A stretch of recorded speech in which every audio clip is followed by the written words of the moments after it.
Asked to chair this interesting session, and first I'll start with an apology. From the aspect of gender balance, this meeting is really not appropriate, so the organizers should take care next time that there is a mixed panel.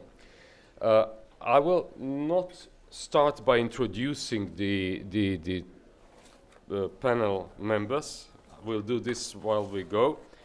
They have 5 minutes to present their certainly interesting views. And I'll start the debate by asking each of them a particular question so that there is a flow in the debate. And the first speaker is Aleksandar Kovačević. Just read the first sentence: a senior visiting research fellow at the Oxford Institute for Energy Studies. I think that Aleksandar is well known to anyone who's been dealing with energy issues in Southeast Europe and further. And especially in the year of '99, he was saving Serbia from darkness and cold by reorganizing the energy system after NATO's bombing in '99.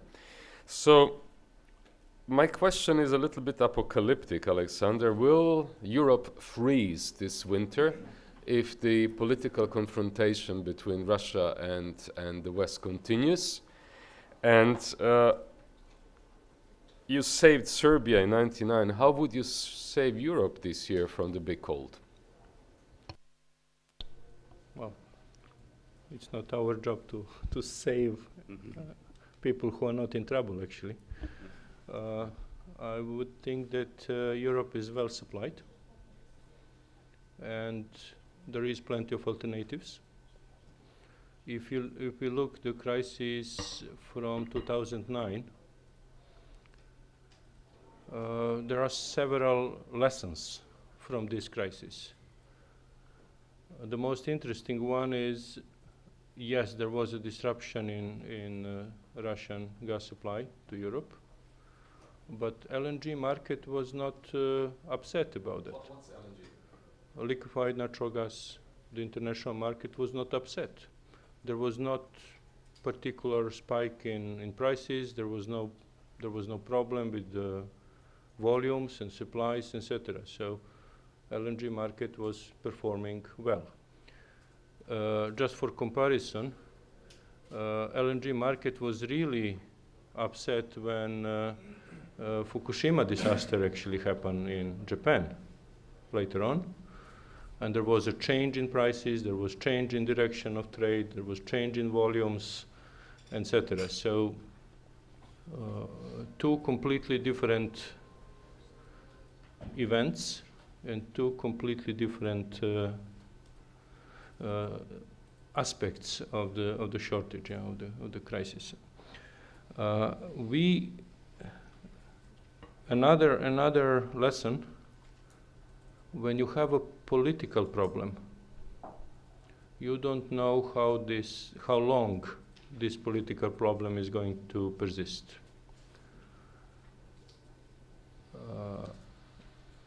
Accordingly, you are not able to tap reserves. So if you have a political problem, then your underground storage or your reserve is just illusion. Because since you don't know how long it's going to take, you're not able to tap reserves, to use reserves.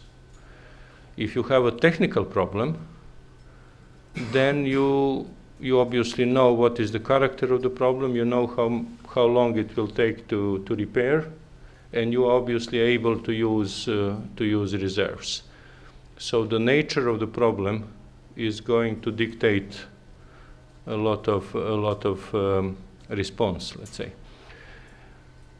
In Serbia, we are probably looking into both problems with almost identical probability. So Serbia in last 14-15 months had a number of, let's say, expected but quite significant technical failures in the energy system. And if pattern continues, and there is no reason why not, then the country may have a lot of problems with energy supply. In addition to that, there is eventual political problem with, I don't know, gas supply through Ukraine, etc., which will be difficult for Serbia to cope. So we are talking two completely different events that may eventually correspond in time. So it may happen that these two things are happening in the same time or immediately, one after another. Any shortage of gas is going to increase probabilities of technical failures. Any technical failure is going to increase the probability of political problem. So these things are interrelated in many different levels, and you may expect a lot of difficulties. Of course, there is a third layer, which is the question of weather. We are here talking about extremely weather-sensitive systems. You know, many countries resolve the weather problem by energy efficiency. But in countries where energy efficiency is very poor, then, of course, weather sensitivity is difficult. And weather sensitivity creates further pressures on the technical system and creates initiative for political problems. 5 minutes for the initial round. I'm sure that in your next statement you will explain what should be done in Serbia to avoid such catastrophic scenarios. Our next guest is Julian Popov, who is a fellow at the European Climate Foundation and currently leads the Southeast Europe Grid Initiative. Julian, I think that in a way everyone in Europe is afraid at the moment. There is a big scare, in spite of what Aleksandar says, that the problems are not as tough for Europe as they should look. But if you open the newspapers, everyone is talking what might happen this winter if the confrontation with Russia goes on and on. However, I have the feeling sometimes that we are not seeing the bigger picture, and the bigger picture is that the energy questions are only part of the huger climate issue, that the real big ice age might come with climate changes. So do you think that the governments in Southeast Europe are aware of this real big threat, and are they doing something about it, especially in the field of energy policy? Very easy to answer that specific question. No, they're not. The problem with the scare in the media, this is very much an issue of quality of the media, not issue of the reality of quality of the media, yes, and especially quality of analysis and other issues with the media, not so much the real situation. Yes, the energy system is one of the main tools in climate mitigation, and climate policies have started a number of global, European mostly, policies that were translated after that into national policies. Initially, all that was very much opposed by some national governments on the basis that this is a luxury of things that are only probable but not certain in the future. But we're now facing a situation in which the climate policies actually led to change of number of energy system dynamics, which provide us with many other solutions. In order, however, I think to be able to talk more clearly about energy security, we also have to not just put the energy in this very big context of climate change and climate relations, but also to narrow it, because I mean, energy security is a concept that is so wide and unclear that you can talk about anything and then you can say that that's energy security. I think it's very important to remove in our analysis and our thinking few factors. One is to be able to think about the energy system of Europe completely independently from gas import and completely independently from Russia.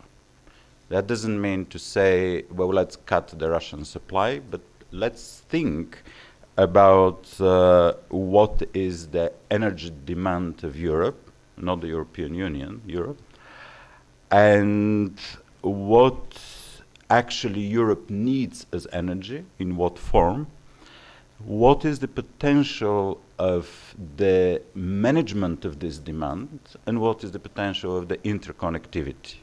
Aleksandar pointed at the issue of energy efficiency. This is absolutely crucial energy source, which is vastly underutilized in Southeast Europe especially, but not only.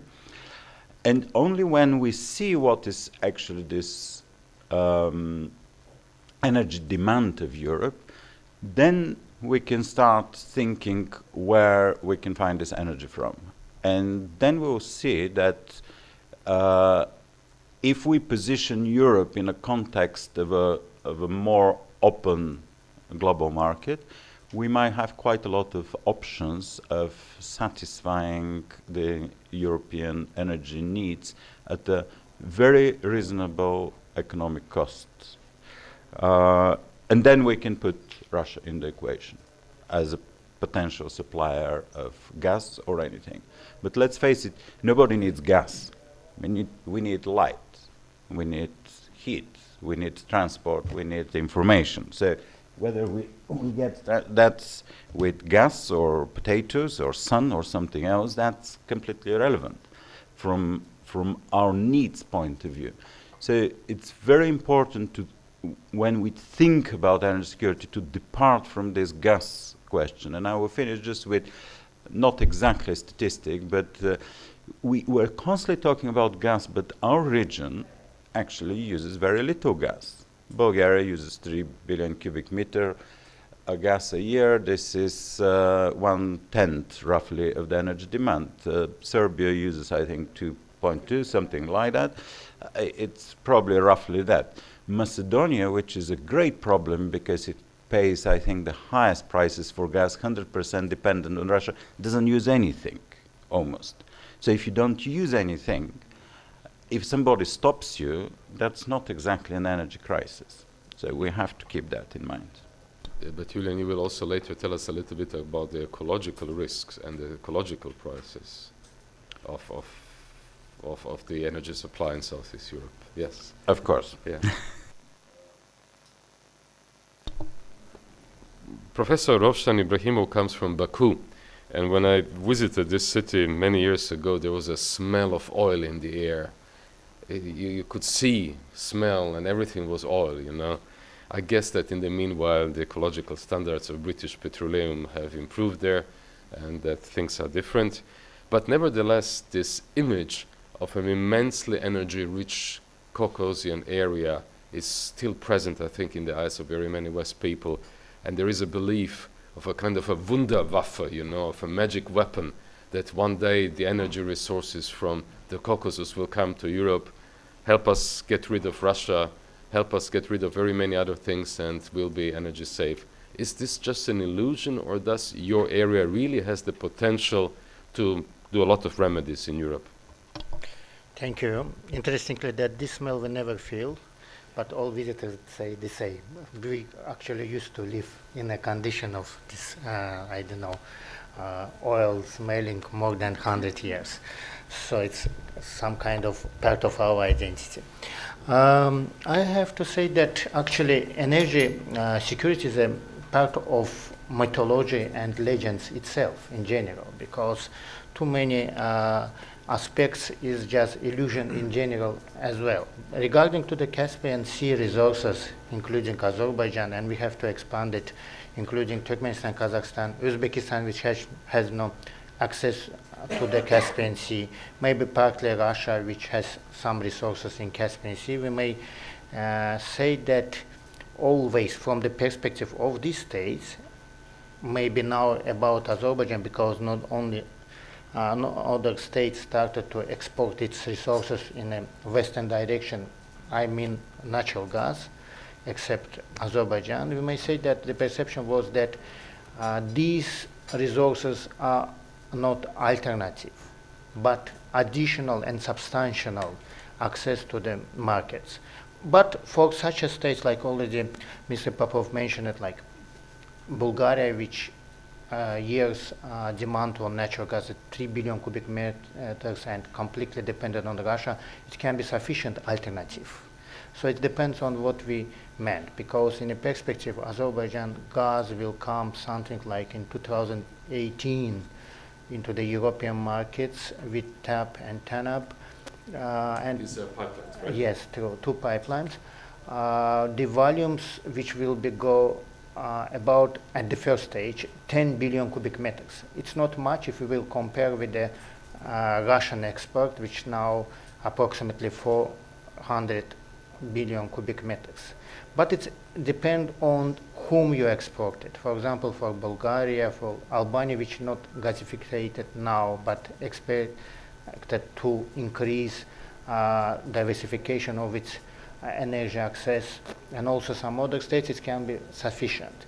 So in this regard, I also have to mention that in general, I will talk not only Europe, but the European Union, that European Union policies in this aspect still on the intergovernmental level, not on the supranational level, and it also brings problems because every member state has its policy towards energy, and so they're looking for their national interests rather than the supranational interests of the European Union. And so even those projects which planned to be implemented never realize, simply because it's not expected for diminishing risk or preventing risk.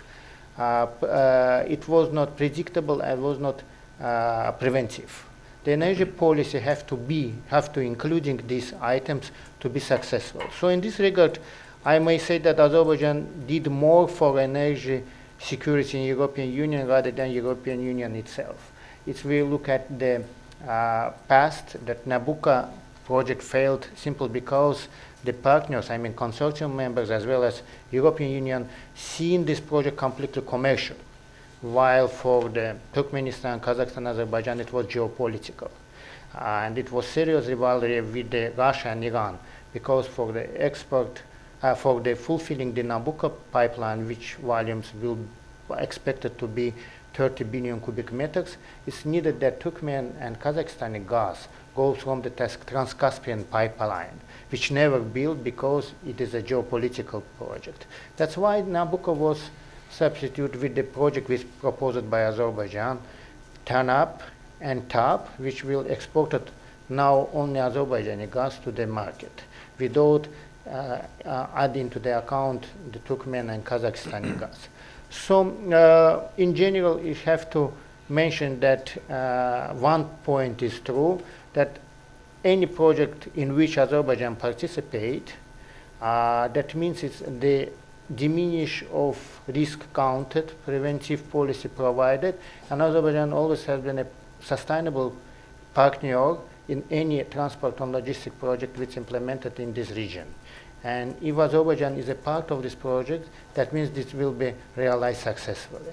So it is about last 20 years. And we also can say about the further projects right now is on the table, like TANAP and TAP.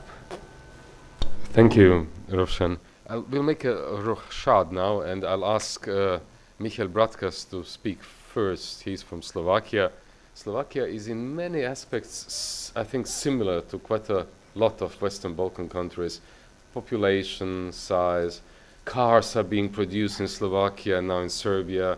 To produce cars, you need energy. And I think that Slovakia is also 100% dependent on Russian exports in the oil and in the gas market. So is there a piece of advice that you would give to the Slav brethren in Southeast Europe, what to do and how to do? Yeah, thank you for introduction.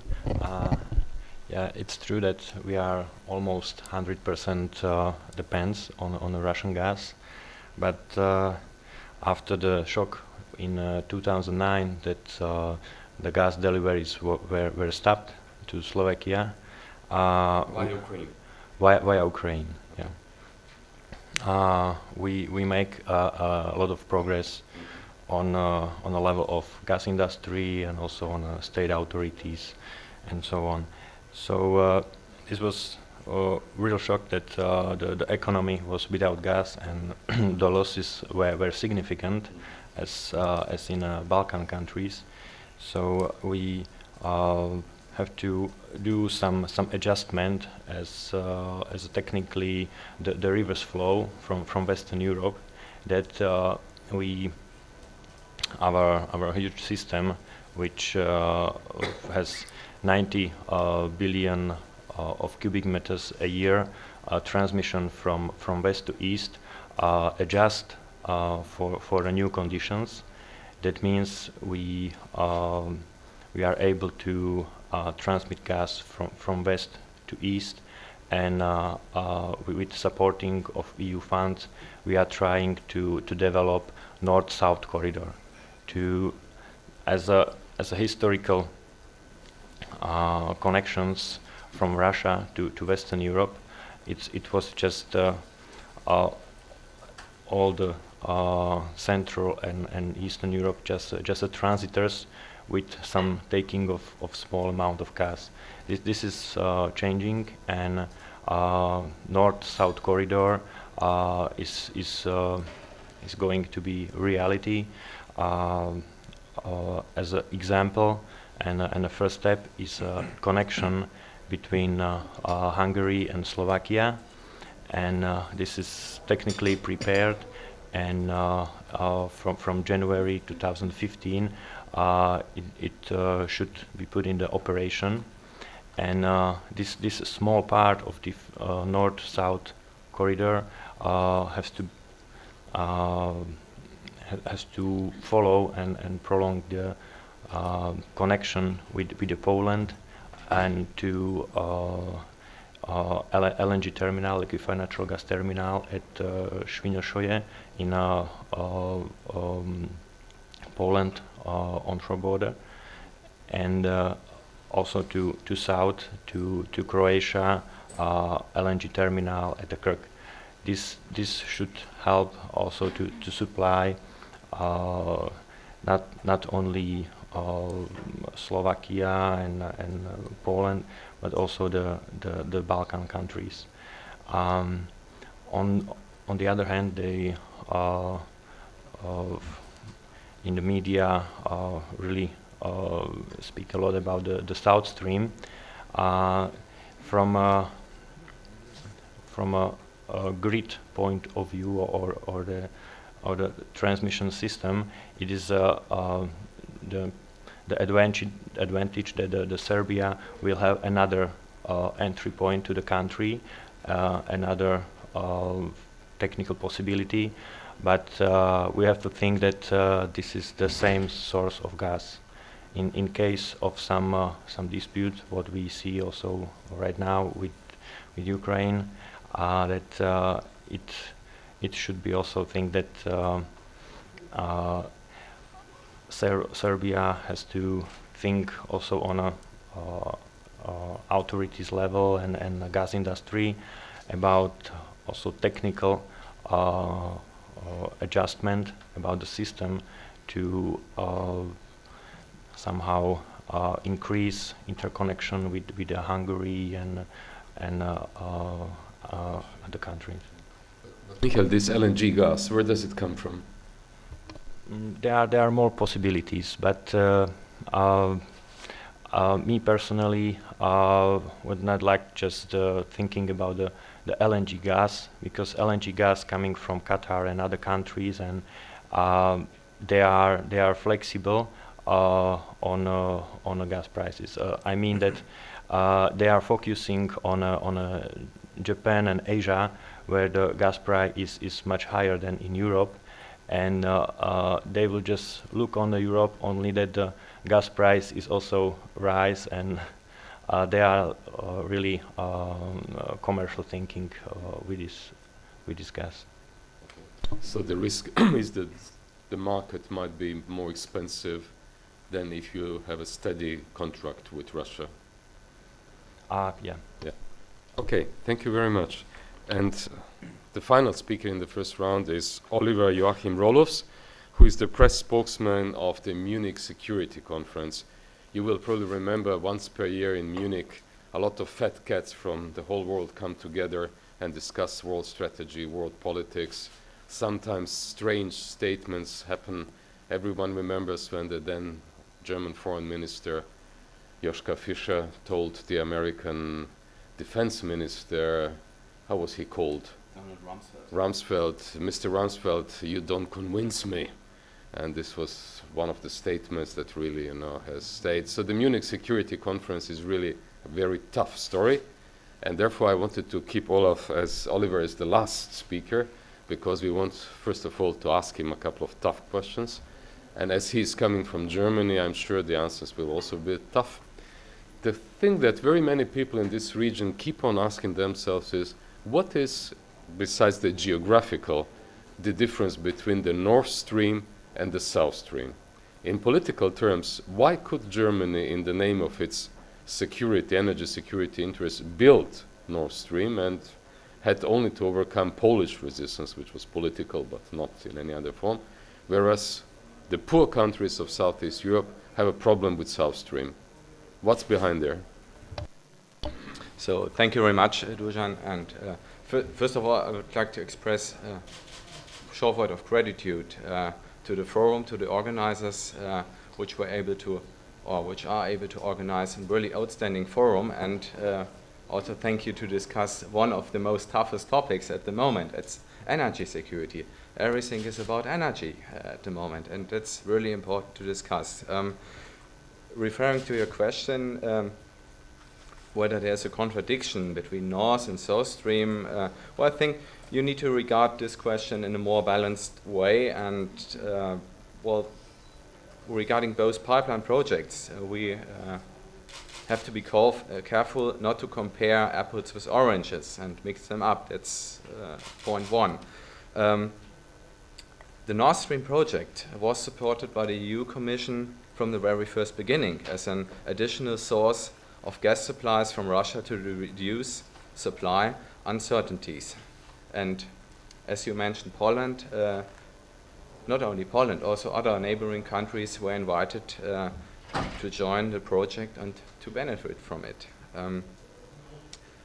Compared to the state of the relationship with Russia at that time, the situation today has completely changed. And almost 10 years ago, we had another political context as well as another energy demand. And until now, the capacities of Nord Streams are not fully utilized, whilst the interconnectivity of European pipelines were increased. So coming to South Stream, as I'm skeptical about South Stream, because it's it's a response from Russia to fill the power vacuum in Southeast Europe, because after the failure of Nabucco, there was no alternative beside of the TANAP project, but that was conducted later on. Regarding South Stream, I have my doubts whether this pipeline is really needed, as I don't see that this project is in fact an additional element against European energy dependence, as we already have Nord Stream, and as I mentioned, Nord Stream has still capacities to deliver also gas to this region. As we increase the rate of interconnectivity of pipelines, I think that would be a possible way.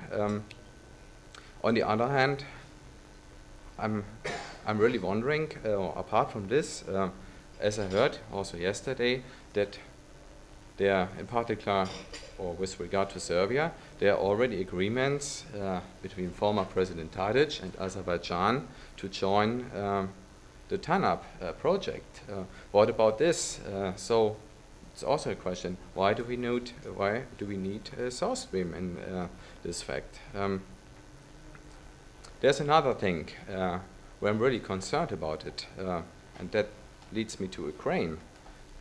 If South Stream will be realized, the Ukraine gas transit network will become meaningless, and this would this would allow to put more pressure, or this would allow Russia to put more pressure on Ukraine and weaken its position. And I'm not sure whether we want this comes into effect. And so I think before we talk about South Stream, we should also talk whether there can be a way to save Ukraine as a gas transit country, maybe with special contracts or agreements to ensure that the gas will be delivered to other European countries and not stolen from Ukrainian parts from the gas network. Thanks. I think that one of the interests in the region, whether it's genuinely possible to realize it or not, is to earn money through transit tariffs. And this is what is powering the governments here to follow the South Stream project. Because again and again they have been promised, I think the latest figure was $7.7 billion to Serbia in the next 25 years if South Stream is built. So this plays also a role. Okay, is anyone from the panelists feeling a strong urge to comment on each other's statements?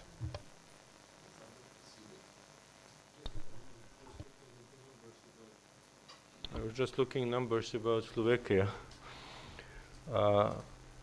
And if you don't mind telling us, Slovakia is transiting about 90 billion cubic meters of gas from Russia arriving via Ukraine to the rest of Europe. South Stream is envisaged to be 64. Yeah. How much Slovakian government is earning out of transit fees for 90 billion cubic meters? I just adjust this capacity. Yeah, 90 was the transmission capacity before Nord Stream. Yes, indeed. Yes. Now Yes. it's less. Now, okay. now it's a little bit less. That It's something like South Stream. yeah, the flow to Czech Republic and Germany decreased because of Nord Stream get in operation. This revenues or dividends from Eustream as a transmission system operator to government. It's really a big part of the national budget, and it's not just the dividend; it's also the taxes and other part of the system. The exact figure I don't want to say right now because I'm not sure about it. Give us a rough. Roughly. So when we have the earnings like half a billion of euro, we can thinking about the one third to national budget. Like 150, 160 million euros. Yeah. And what is the expectation about these fees once South Stream is built? We have still with one of the biggest customer. Is another secret that Gazprom Export has a long-term contract with Slovakia, and these contracts are ship or pay contracts. That mean if they choose another road or another stream, they need to pay these fees. The variable fees also decrease. That means, but so Slovakia has still time to consider and adjust the network and do some new project as a north-south corridor to somehow compensate or find Wait another a moment. source. North-South corridor is several times smaller than. Of course, yeah. It's not. It was before that we also have to adjust not only the cost and also the network cost of Nord Stream. So this time of the biggest transit road was somehow the best in 1999 when the Yamal was put in the operation, and from this time the transmission through Slovakia is decreasing. Not at all, but small decrease.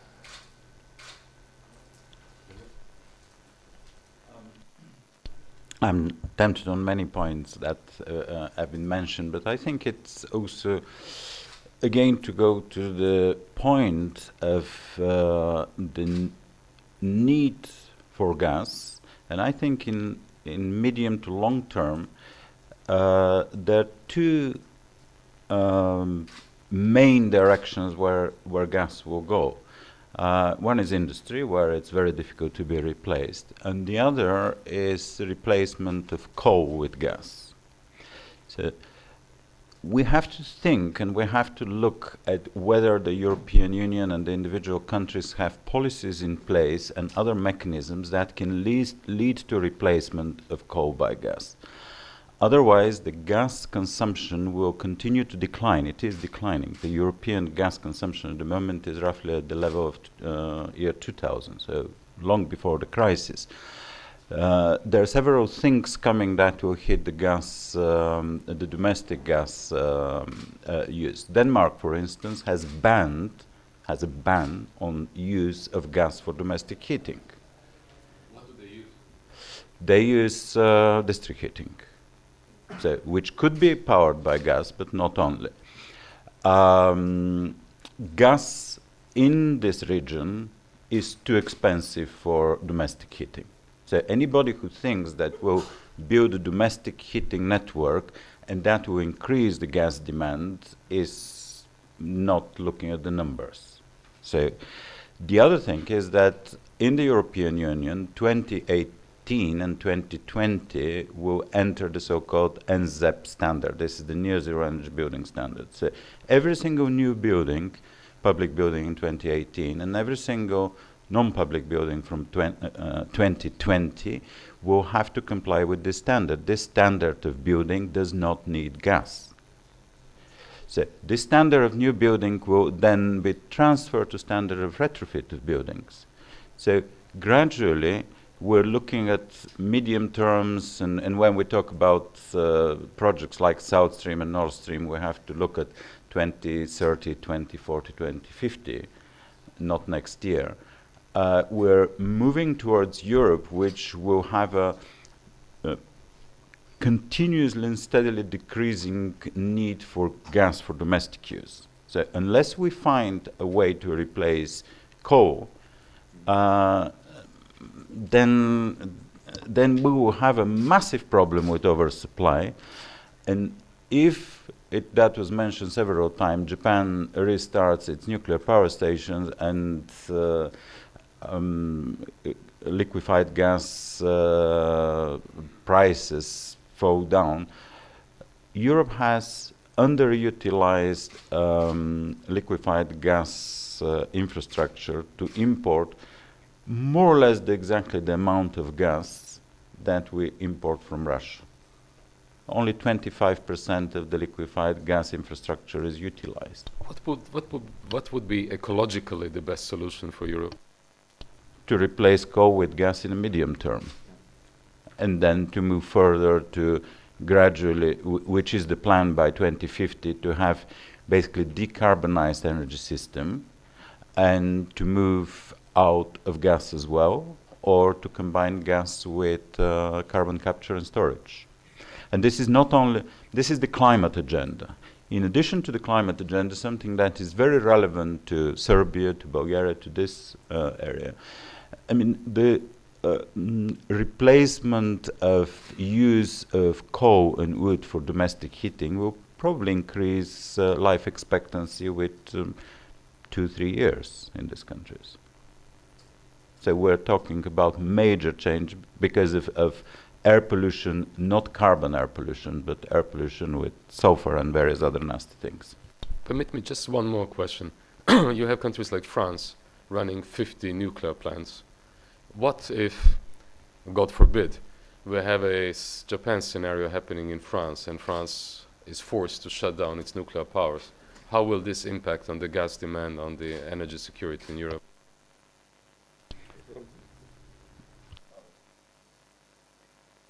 Probably very little. Not 50. You can talk about one or maybe. But Japan closed all of them. A lot of them, but still not all. And European energy demand is really on risk. The large energy intensive industries are leaving Europe. Demand is decreasing. So you don't have too much reason actually to keep everything running.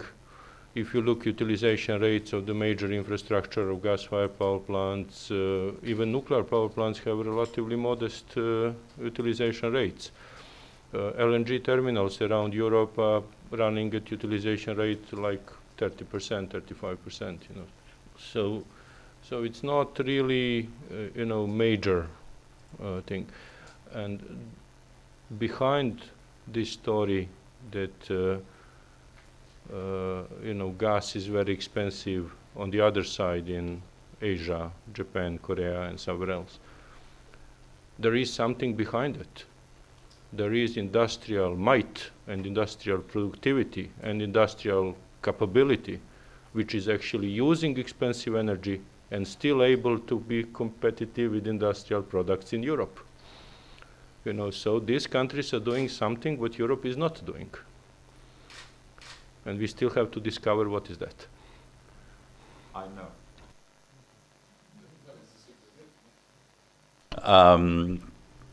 Well, one thing is the whole rate of innovation. I mean, Europe is number 4 in, for instance, innovation in the area and a number of registered patents in clean energy. After Japan, United States, and now China, where we tend to think that we're the very clever people here in this room, and the Chinese are the stupid people. Will invent something, and the Chinese will produce it. And when you look at the figures, you see that they have more. They're registering at the moment more patents than Europe. So that's one of the few answers. Okay, halftime is over.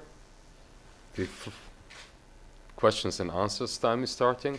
Please just tell us your name and if there is an institutional affiliation.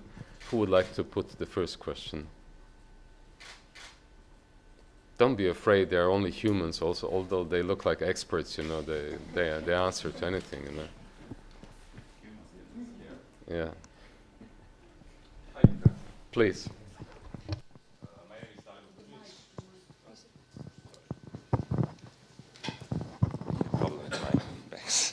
Hello, my name is Dalibor Bubnjević. Thank you for interesting presentation, especially to our facilitator, because this topic is really interesting. But my question is focused on reality of projections, what we heard, especially what our guest told about project and climate project at 2050.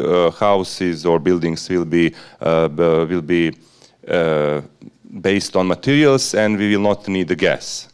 My direct question is to you. On January the 15th in Serbia, when you will be our guest on -15, I will ask you again this question. What I am asking now you? Do you believe in this theory, or do you believe do you think it is fact projection, or it is a political based story as answer to Russia policy and some approach which is opposite than European Union or European, as you say. I like because you use the term Europe, not European Union, because there are plenty of other countries which are not members, but they are part of European space. Direct question: is your answer same today on 20 degrees and on January with -15? Thank you.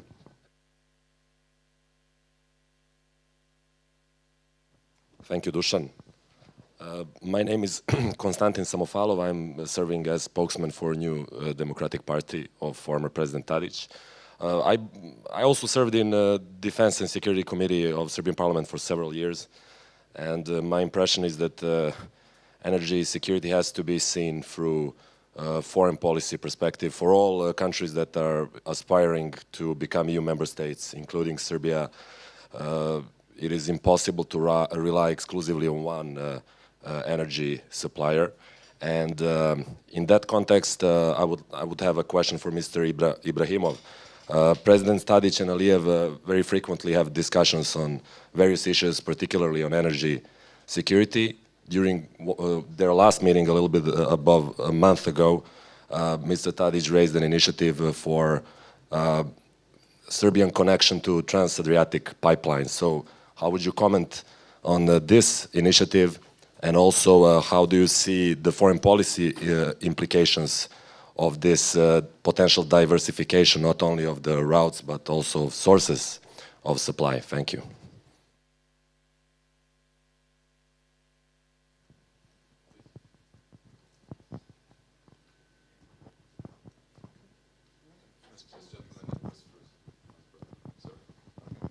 Thank you. My name is Igor Novaković and I come from ISAC Fund from Belgrade.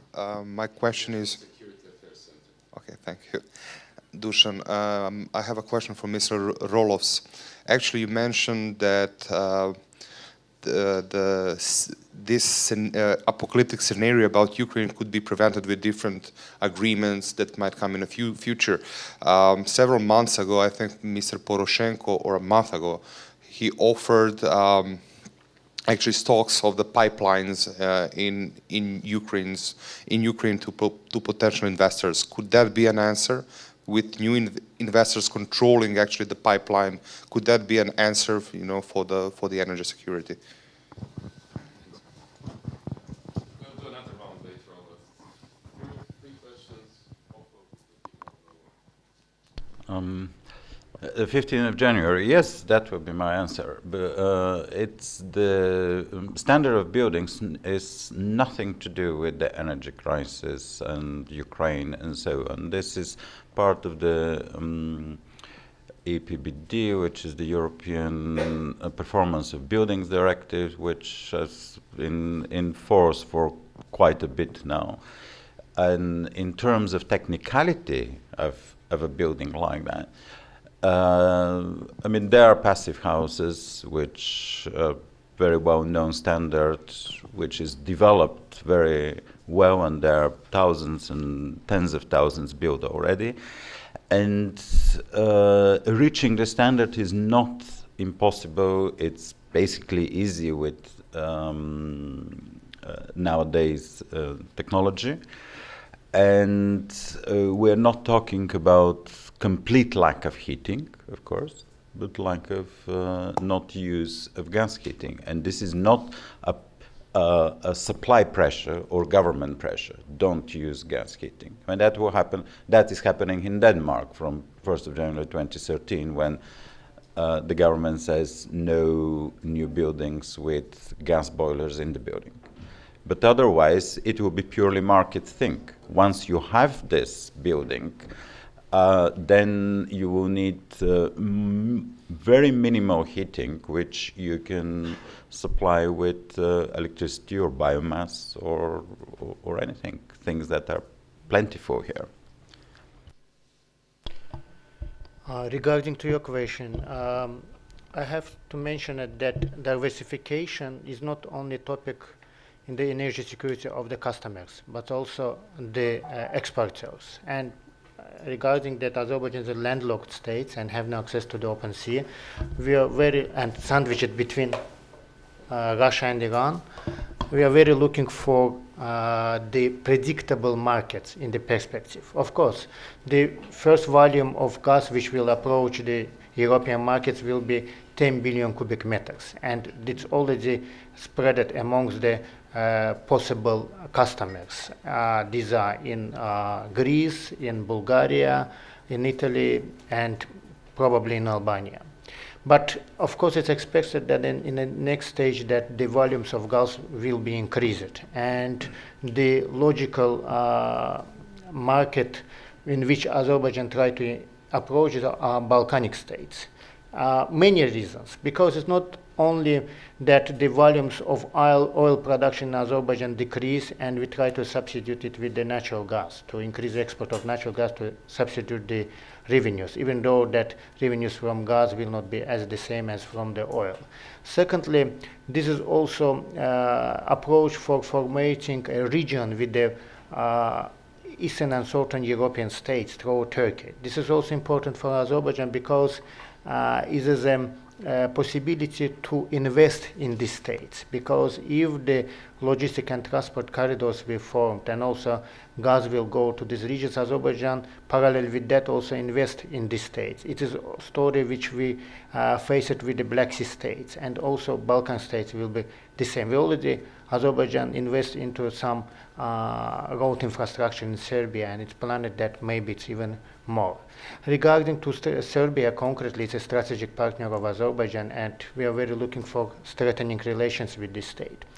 But what important, it is depend on what kind of infrastructure will be at the moment when Azerbaijan will have capacity to export more gas. Because it's needed that, for example, one of the optional projects which will be implemented here is a Ionic Adriatic pipeline, and also interconnectors between the borders. If it will be managed to be implemented in the perspective, so high probably Azerbaijan gas will be involved in this markets as well. Gas is not only because that, let's say, it's a demand for, as already mentioned, like heating or industrial needs and so on. It's expected that the gasification of the states will increase in perspective. Even though Bulgaria now use only 3 billion cubic meters, it's nothing for such a state like Bulgaria. In population, it's roughly more or less like Azerbaijan, and despite that we efficiently use natural gas, we now consumed about 9 billion cubic meters. So there's a potential in a market like Bulgaria, like Greece and others. And also gas can be used in a production of petrochemical products. For example, methanol demand sufficiently increased for last period. So we have not took into the account that natural gas will be used only for, let's say, conventional needs. And for the perspective, it also can be diversified in its needs. The energy security question is not only topic diversification of routes, but also diversification in using of different sources. So Azerbaijani gas for Balkans, for Black Sea region states is an alternative, even though the volumes of gas not much, but it's an alternative to Russia. This is a question of, as you already mentioned, foreign policy and also national interest and national security policy. So I think that the negotiations on different levels, starting with the former President Tadic and current President Aliyev, this is the process which will be continue throughout the period, because we are not fortune tellers. We don't know what will be happening in 6, 7, 10 years, but still it is some kind of policy to diminish risk, to prevent unwanted scenarios, and to create necessary infrastructure for the X moment which will be started. Thank you. Thank you. Before answering to your question on Ukraine, I also would like to respond to your question, Dalibor, because what are the question of freezing in January or something?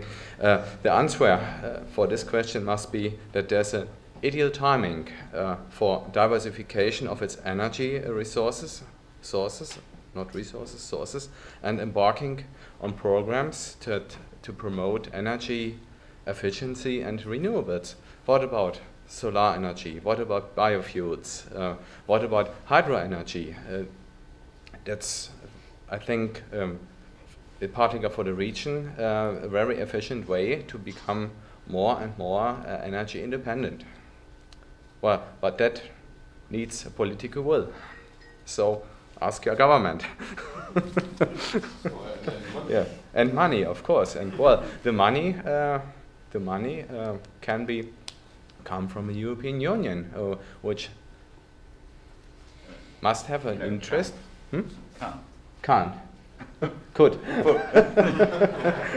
For that size project. Yeah, but well, that needs an energy security strategy by the European Union, and there are many failures done in this field. Maybe I would come later on about the energy security strategy. On Ukraine, I totally agree with you. Because Ukraine has one major problem. Ukraine never had a lobby, in particular in the West. And that also led to the problem that many European countries and also the US were at the beginning of the Ukraine crisis very well speechless what is going on. And I totally agree if we can attract investors to invest or to overtake this transit network, that would be a good way to help Ukraine, maybe. It could be a good way, of course, because you need to change many things in Ukraine.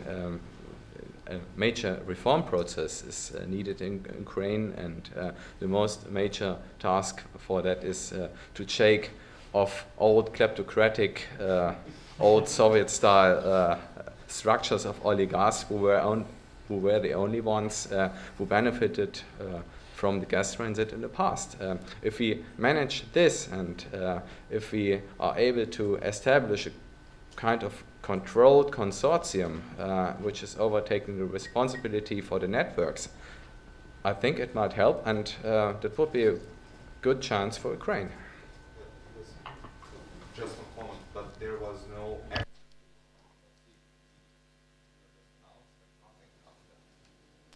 Of course, why would Gazprom voluntarily give up the ownership on Ukrainian networks? I mean, this is also a question to discuss. But I think that Aleksandar wanted to come. Yes, there was a question about immediate future, the January 2015. We have a mechanism of security of supply built into the Energy Community Treaty. And for the short term, Serbia as a member of Energy Community Treaty may actually may receive certain assistance through this security of supply mechanism from other EU countries. So it already happened in 2009, so it's not new. Of course, here in public, people don't know how that mechanism functions, etc. So, but it actually functions, and it's one of very few mechanisms that are actually functioning in the Energy Community Treaty. The other question is, be aware of governments doing business. You know, if you think that government will be able to ensure regular district heating, the cost of that is going to be enormous. In security of supply, in political relations, in all kinds of aspects. So we are sitting last 24 years here in Belgrade, believing that burning gas to produce hot water is the only way for district heating. It's not. There are several other options, and Serbia is able to get rid of any use of gas within 2 years. What are the options? All kinds of things. Geothermal, biomass, use of waste heat from lignite fire plants, you choose. Actually, there are enough options. On the other side, if you take 100 cubic meters of gas, and if you send into a simple boiler, you will get 92 units of heat. if you take 100 units of gas.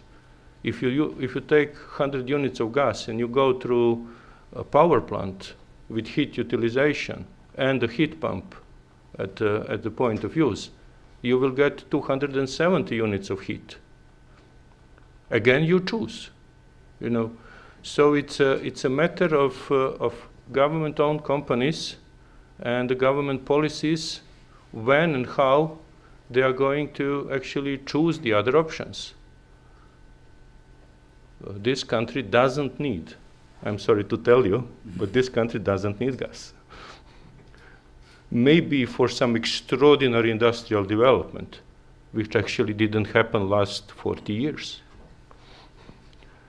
So that's a question. Yes, fertilizers are possible. Yes, chemical industry is possible in the countries who are producers of gas, because there is competitive advantage over there. But to bring gas 5,000 kilometers from somewhere and then produce fertilizers here doesn't make sense. Sorry. May I add some words to the last question about the destiny of Ukrainian transmission system? In this time, in Brussels, there is an investors meeting within the NTOC, the European Network of Transmission System Operators. So the European Union is preparing for such a privatization or the investment in Ukraine. But we really know that for some years ago the main investors, which was not successfully, is a Gazprom export who want to take the Ukrainian network as was in Belarus. So this will be still also the political war between them. From experience in Slovakia, we were also like in a position between the mile rocks, European regulation on one side, the hard implementation of all of these, and on the other side the Russian approach and the classical gas industry which was coming from east. So I just wish good luck to Ukraine that they could go on this way and do all the European implementation, that they can function as a standard system and standard country. Inshallah. Yes, I see 3 questions. 1, 2, 3. Yeah, my name is Frank Stein. I'm from the European Movement, and I don't know who exactly to address. I've read, I think about 2 years ago, that a German company wanted to open or to build a water plant in, I think, at the border between Croatia and Serbia, or anywhere in the northern of Serbia. But I've never read if there's anything continuing concerning this plan, so it'd be interesting if somebody knows something about that.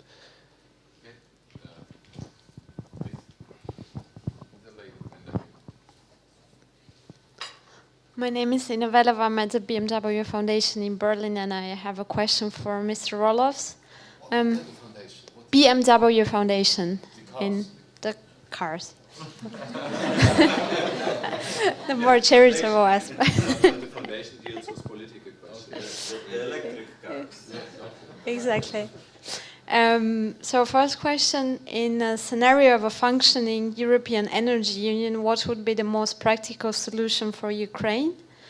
And the second question is it too late to ask whether it makes sense to have the South Stream in terms of binding legal commitments already, or is there some kind of a low-cost exit strategy from the project? From the South Stream project? Yeah. Thank you very much. Jan Singel from the Slovak Atlantic Commission. One question for Mr. Ibrahimov and one question more rhetorical to the panel.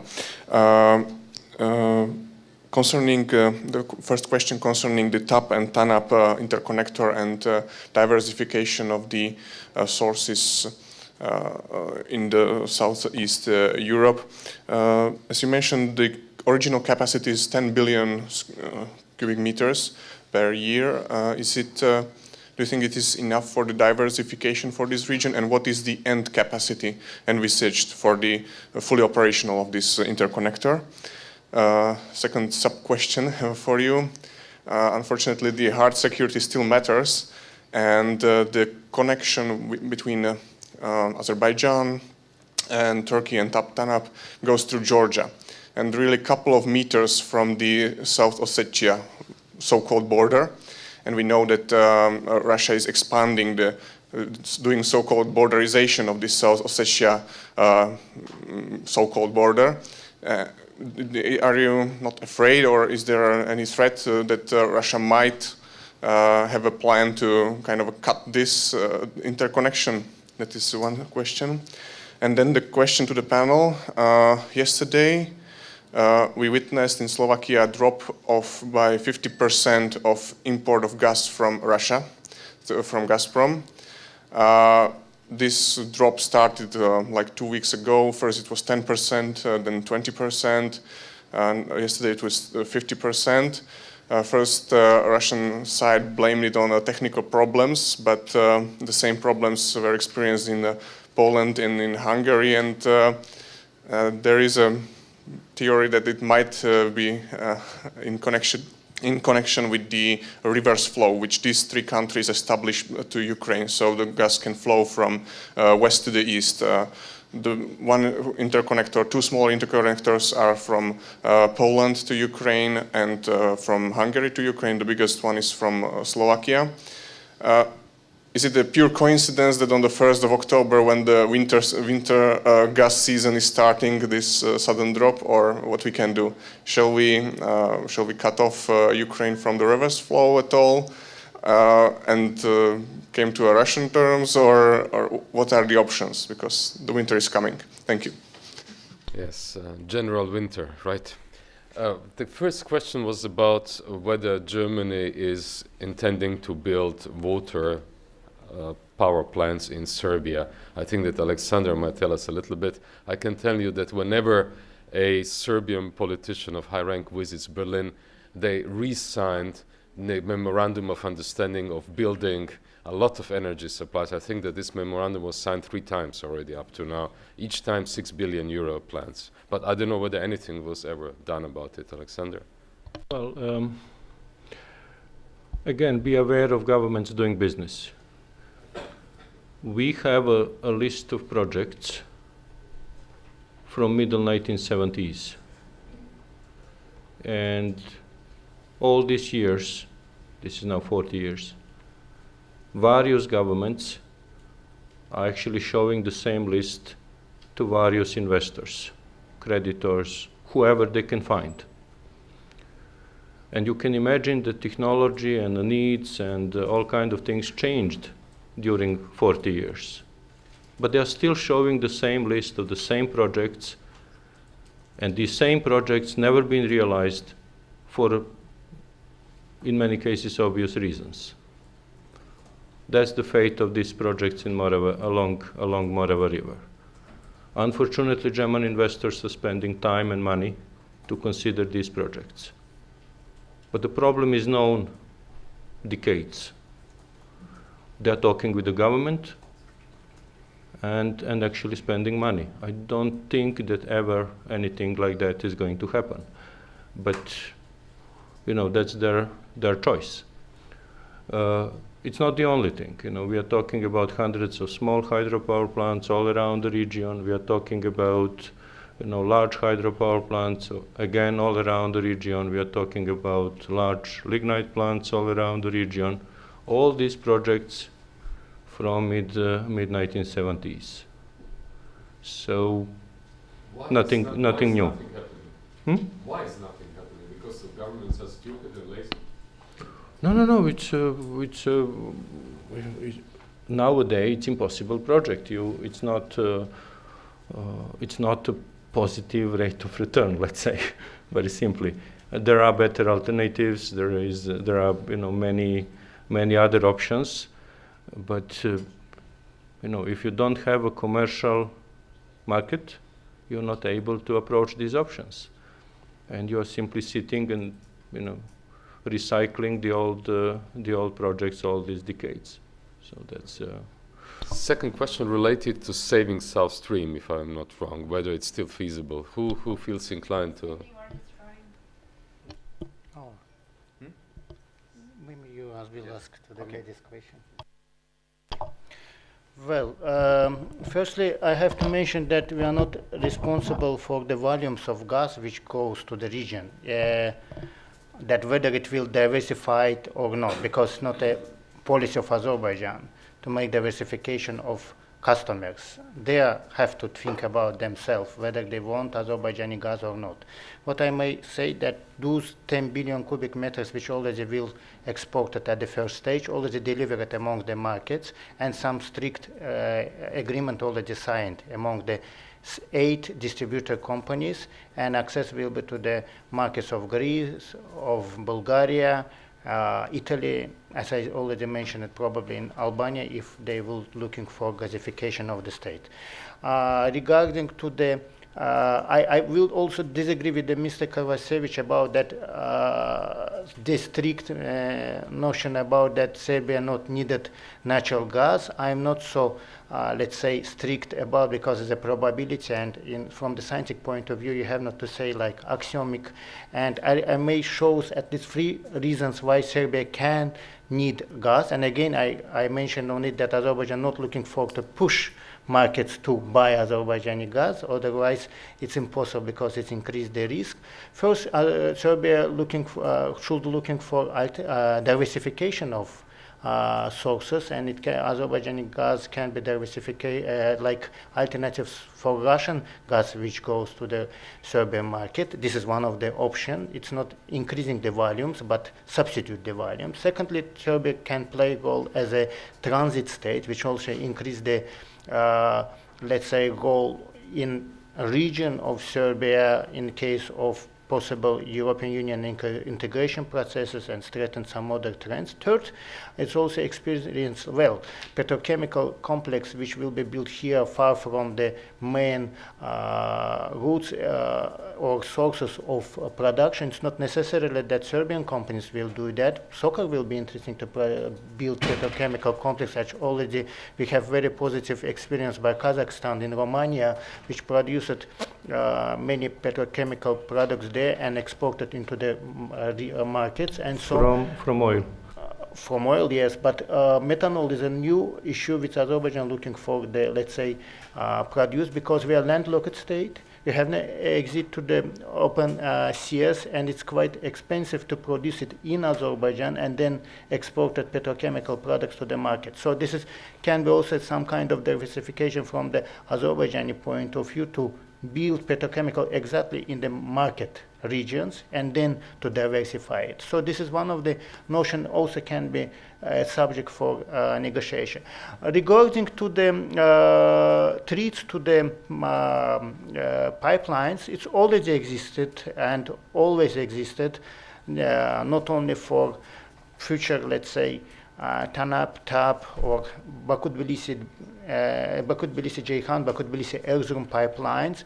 And you know that the security of these pipelines provided only by states, by Georgia, Azerbaijan, and Turkey. And very recently, it was decided to create some common brigades for providing security of these pipelines. Yes, it existed, but that does not mean that we have not implemented the projects. What Azerbaijan or other states should do, stop all projects just because that there is a threat of Azerbaijan, that threat by by Russia. It's not really the case for policy making. Plus, you know, Azerbaijan and other states try to diversify partners who are involved of implementation of the pipelines, and this is also increasing the security issue, because these pipelines not became only property of, let's say, Azerbaijan, Georgia, or Turkey, and in the case of possible threats to this infrastructure, they will be face to face with the British and American governments as well, because they have some shares in these pipelines. We witnessed it during the 5 days war in August 2008, when Russia bombed Georgia, and exactly around the BTC. It was like symbolic political issue that if we can, we may, bombing BTC, but in reality, it's not. They just try to treat, but they understood that it's not necessary for them to achieve their goals in Georgia. So this is a question about whether Russia sees the TANAP and TAP as a threat for the South Stream. This is a short question. Actually, Nabucco is seen as a threat because Nabucco should brought gas from Central Asia to the Europe, and the main obstacle for Russia to prevent, let's say, alternative route for Central Asia in a western direction. TANAP and TAP are projects only for Azerbaijani gas, which actually not competitive in volumes to the Russian volumes. That's why this never was a political rivalry between the two governments, I mean between Azerbaijan and Russia. And the volumes of pipelines very different. While the South Stream is only about capacity of 63 billion cubic meters, now TANAP is a 16 billion cubic meters, 6 will be sold to the Turkey, 10 to the markets. And in perspective, it's expected that the second, third stage of increasing of volumes till at 20 billion cubic meters, and if possible, 30 billion cubic meters, but it's a very, very long story, maybe 20, 30 years, and no one knows what will happen then. Thank you very much. Just a moment. I think that Michal could help us with a question about whether Russia is sending a signal by not delivering enough oil, gas at the moment to Central European countries. We have all read in the papers that last week Hungary decided not to reroute Russian gas to Ukraine because Gazprom pointed out that a clause in the contracts saying that rerouting is forbidden by the contracts. So I would expand your question. Have the countries of Central Europe breached the contracts with Gazprom by resending Russian gas to Ukraine? And is this a response of Russia to it? As I can answer on our system, of Ukrainian partners push on us to make reverse flow as soon as possible. It was like two alternatives, the small reverse flow, which is now, and big reverse flow. Big reverse flows mean that they push us to reverse one of the 4 main pipeline, which is contracted with Gazprom Export and other shippers. But this should be a breaching of the contract, and we won't do breaching of the contracts, and that's why we find the solution that we have a unused pipeline which was going to power plant, which was not used, they used just coal, not gas. We connect them, make some adjustment, equipment for measurement, and now from September we deliver 26-27 million of cubic meters a day to Ukraine. Gazprom Export also responds for this, that there are some cuts of deliveries for big suppliers in Europe. That was what was happened yesterday on the beginning of the gas year is more crucial, but when we stop the reverse flow to Ukraine, that shows that Russian weapon is effective, what we don't want. Was it a breach of contract? No. No? No, there is obligation also from Gazprom Export to to Slovak gas industry and all these So big both big sides suppliers. are flexible about the contract, right? Yeah, they have take or pay contracts and nominations, and this is like a reduction of a nomination, which also Gazprom Export have to pay penalties for this, but they are still in the limits of a contract. Okay. We have one question that has not been answered, and this is the fate of South Stream. And Olaf has already at the very beginning said you don't need South Stream, go for alternatives. Is this the prevailing attitude at the panel? Julian? I mean, I feel a little bit responsible for South Stream because I had I signed the environment impact assessment for Bulgaria. I was Minister of Environment at that time, so I feel tiny little bit of guilt on that. But on the environmental side, it is that there is nothing wrong. I have to assure you. I think everybody will agree to some extent South Stream has to follow rules if it's built, and these rules have to be the European rules for access of third parties, which will allow proper future competition. And I don't think it's in the interest of Russia to bypass these rules. Russia should try to participate in a development of future open markets in Europe, and that will be the game of the future. So better they start playing that game rather the other game that they play usually better. And the other thing about South Stream and gas in principle, I think it's very difficult to answer the question whether we need South Stream and additional gas supply unless we see that through the angle of coal. If we enforce policies that will push the replacement of coal in Europe, then we can see steady use of gas and probably even increase of gas use. Otherwise, we will see only declining supply, declining use of gas, and a big fight by many suppliers. Would the other members of the panel like to go for a final statement? But I would do the reverse, or I would start with Olaf. Maybe to add one sentence also to one of your questions regarding a possible exit strategy from South Stream.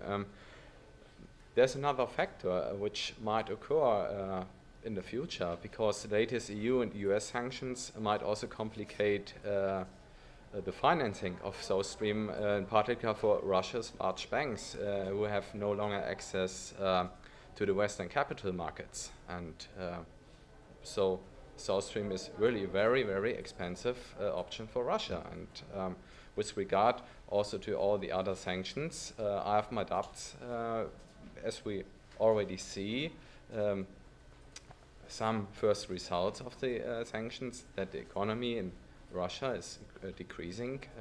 I think that would be complicate the situation. Yeah, I can say that the building of South Stream in a full capacity, in a full extent, should means the economic disaster for Ukraine, because their gas transmission system when will be empty and no gas will be flowing to Europe, it will be just for supplying Ukraine. So the Ukrainians will have to pay all these costs of this network, and without any cash from transit. So I understand that Balkans and Southern Europe needs some new roads, some more security for gas, but I think the Italian market and also Western Europe should be still supplied by the main road, which is going through Ukraine and Slovakia.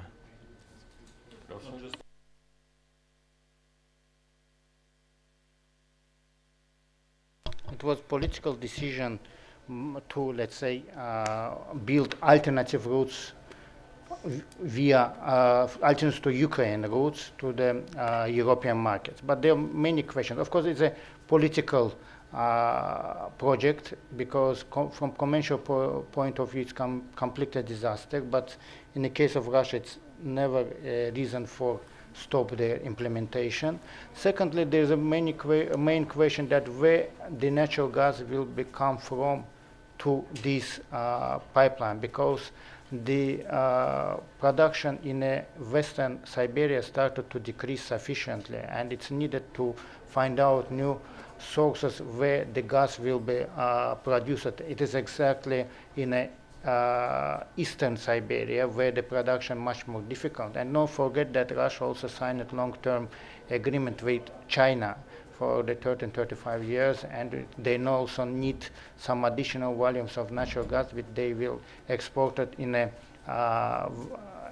Chinese market. So this is like more political leverage in Russian foreign policy rather than the economical reason of implementation from the commercial point of view.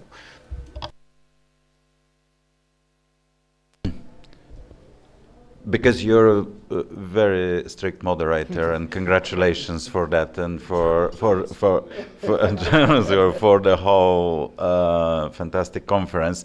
I will just make two very short appeals. One is, when we talk about energy security, let's try also to think outside the gas box. Very important. The other thing, which is very relevant for Serbia, now the construction of the concept of energy union is taking place and development. We have to make sure that the energy union includes the countries, the neighboring country of the European Union, and the European Union and the energy union don't have the same geography, because the reality of energy security and energy trade is that it doesn't coincide somehow geographically with the European Union. Aleksandar? Well, just one note. Thank you for enforcing my argument. Serbia will use more gas in case of extraordinary industrial development, maybe with foreign investment, maybe your investment, doesn't matter, but extraordinary in historic terms of last 40 years. So that's one aspect. What to say about South Stream? I absolutely agree. It's not a commercial project. Commercially speaking, it's a negative economic result. It's negative for Russia itself. That's fine. But a lot of political capital and a lot of physical capital is already engaged. And it's very difficult to imagine today that this project will be stopped. So we have to live with South Stream. Is it going to reach a full capacity or not? That's a different question. But some kind of South Stream is going to be there. Is it going to improve the security of supply? Not really. Not really. For some countries it will be extremely difficult. Is it a problem from the so-called third package for Europe? Not only. There are many, many, many other problems what European institutions are not mentioning at all.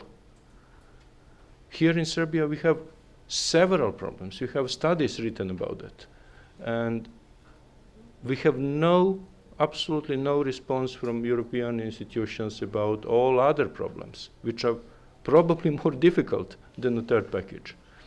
So it's, the signal we are sending to other side of the Black Sea is, well, we have some rules.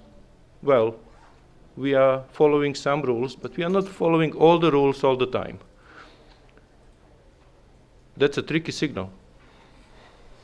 Okay, thank you. I hope that you found it as interesting as I did.